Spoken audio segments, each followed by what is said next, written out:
দীর্ঘদিন আমার রাজনৈতিক বয়স 36 বছর। আমি ছাত্র দল করেছি, যুব দল করেছি। 16 সালে এই বাংলাদেশ জাতীয়তাবাদী দল বিএনপি মনোনীত 3 নম্বর পোতাচি ইউনিয়নের চেয়ারম্যান পদপ্রার্থী হিসেবে আবশ্যিক নেতৃত্বে তার হাত থেকে আমি মনোনয়ন নিয়েছি। তাই আমার আর মুখে ব্যথার কথা বলতে পারতেছি না।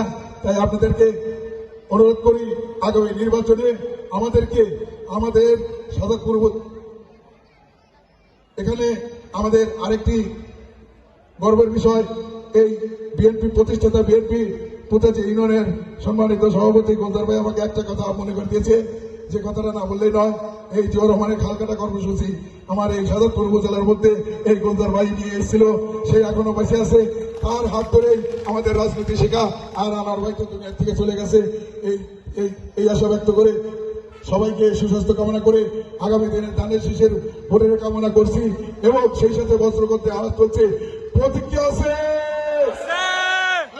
দেশনেত্রী বেগম খালেদা জিয়ার প্রতিজ্ঞা আছে, এই গণতন্ত্রের প্রতিজ্ঞা আছে, এই ভগবানী ঘাটের প্রতিজ্ঞা আছে, আমাদের বান্ধব নেতা মহিতার প্রতিজ্ঞা আছে, এই পঞ্চবতী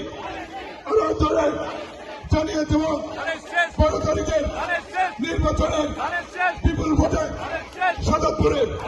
ধন্যবাদ। হয়তো আজকে সাদাতপুর